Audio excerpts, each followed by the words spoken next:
Setting up a special trip to Stonehenge during Alex's birthday month made sense. After all, it was one of his bucket list items. However, there was something else nudging me to book this trip through the English countryside. For months before we moved to the UK, I had this recurring dream in 2019 where some dude who looked like Tommy Flanagan told me to expedite our travels out of Los Angeles to London. Every time I had one of these dreams, it was set at night facing some lone tower on a hill that he would just point to, telling me to go there, to hurry up and leave the United States. And then I'd wake up.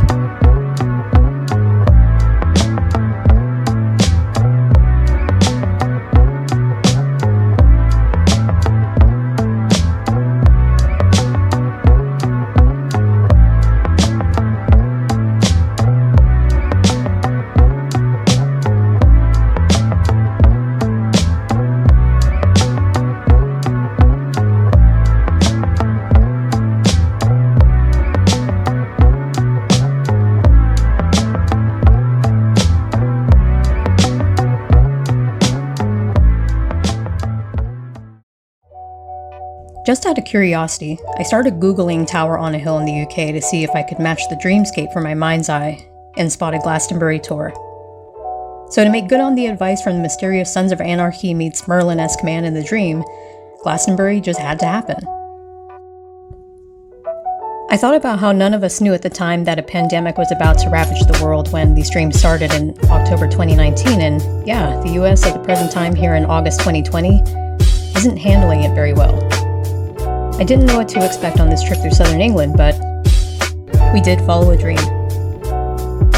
Our journey through Stonehenge was not how we had initially planned. With the onset of COVID-19 lockdowns around the world, all the travel plans we had to include Stonehenge came to a screeching halt until we had the opportunity to take a small van with Stonehenge guided tours to see Stonehenge, Glastonbury, and Avebury mid-July 2020.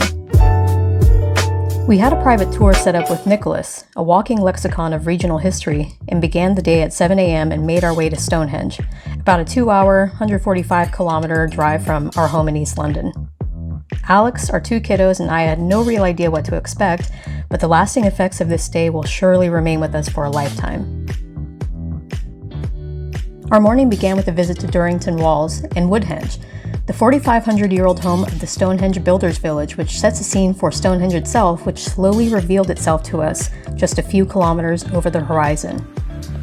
Stonehenge, before COVID-19 hit everywhere around the world, could see up to about 10,000 visitors a day and millions per year.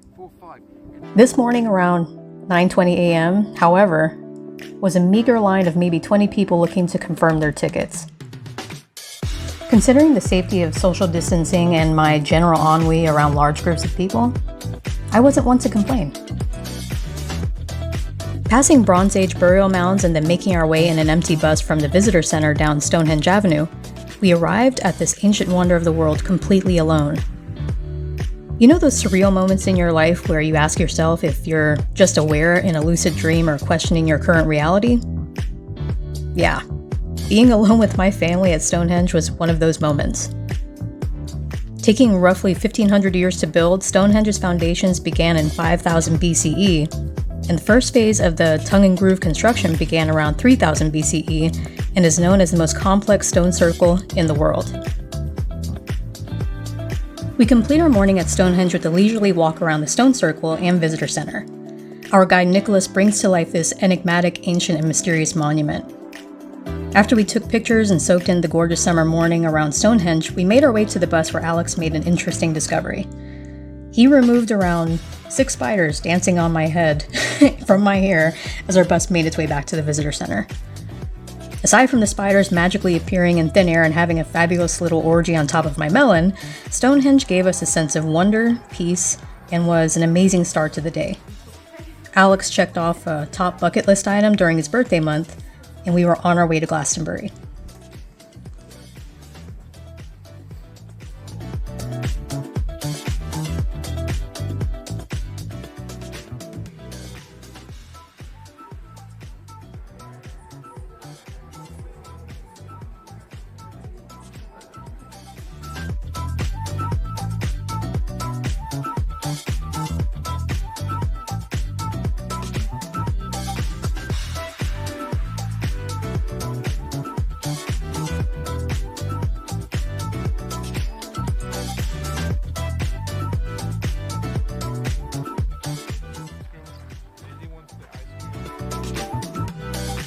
About an hour west of Stonehenge lies Glastonbury Tor, the mystical Isle of Avalon, where, as legend has it, King Arthur was brought after being mortally wounded in battle.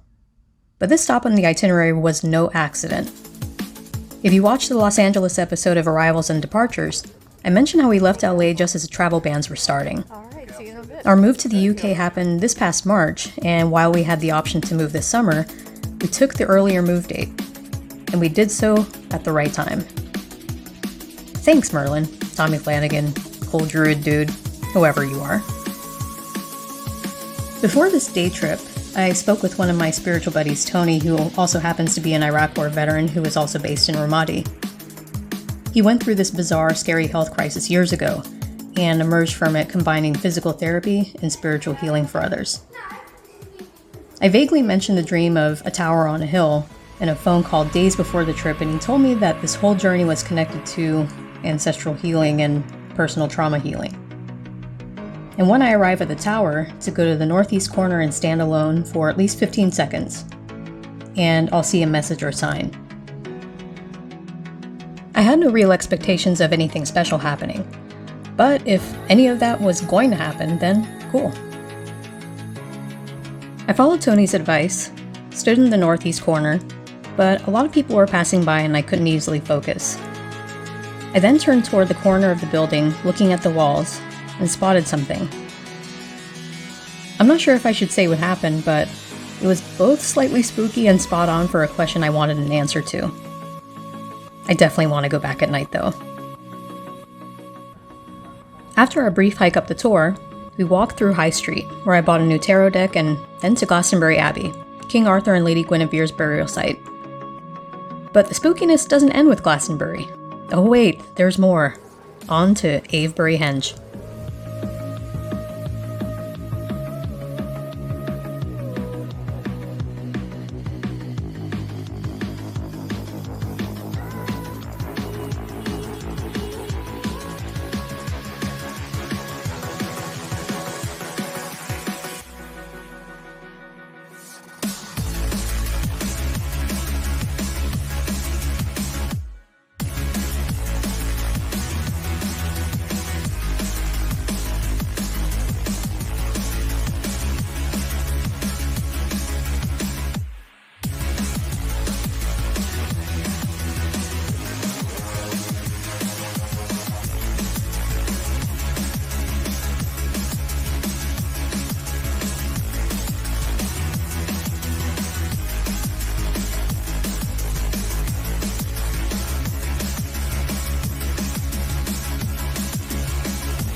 We close out the mystical journey in the afternoon at the Avebury World Heritage Landscape. We visit Silbury Hill, the largest human-made hill in prehistoric Europe. Wandering through Avebury with its beautiful medieval village is situated inside the largest stone circle in Europe, Avebury Henge. Our guide brought us to two large stones that stood like a gateway from one side of the path to the other. And I shit you not, walking through it was hair-raising. Avebury is special. And as we walked through the stone site, feeling the strange yet powerful energy, Nicholas directed us toward a tree where J.R.R. Tolkien sat and wrote Lord of the Rings. He too felt there was something quite special about this place. Standing here among the stones, I could see why. Our guide was also an enabler of both historical preservation and ancient mysticism, then asked me what brought us to book this trip. Getting to know him a bit better through his talks along the way, I mentioned the dream of the tour, feeling safe that I wasn't going to be judged for it in any way by this time. "Ah, you were called here then," he said as we continued about the ley lines and how Glastonbury was part of this mystical pathway where the third eye and heart chakras of Mother Earth meet. Nicholas also talked about upcoming trips back to Stonehenge to really experience the magic and maybe even meet the eco-warrior neo-druid Arthur Pendragon. Because why the hell not? Avebury's energy was quite a trip. My atheist spouse and our kiddos all felt the eerie pressure in our chests and a sense of calm all around that no one could explain. I'm no expert on the history of ley lines or the New Age pull of the area, but I can say that this was easily one of the most unexpectedly cool trips ever. We left Avebury and drove over 2 hours back to East London, where we said our farewells to Nicholas and closed out one incredible, ethereal, magical day. And it all started with following a dream.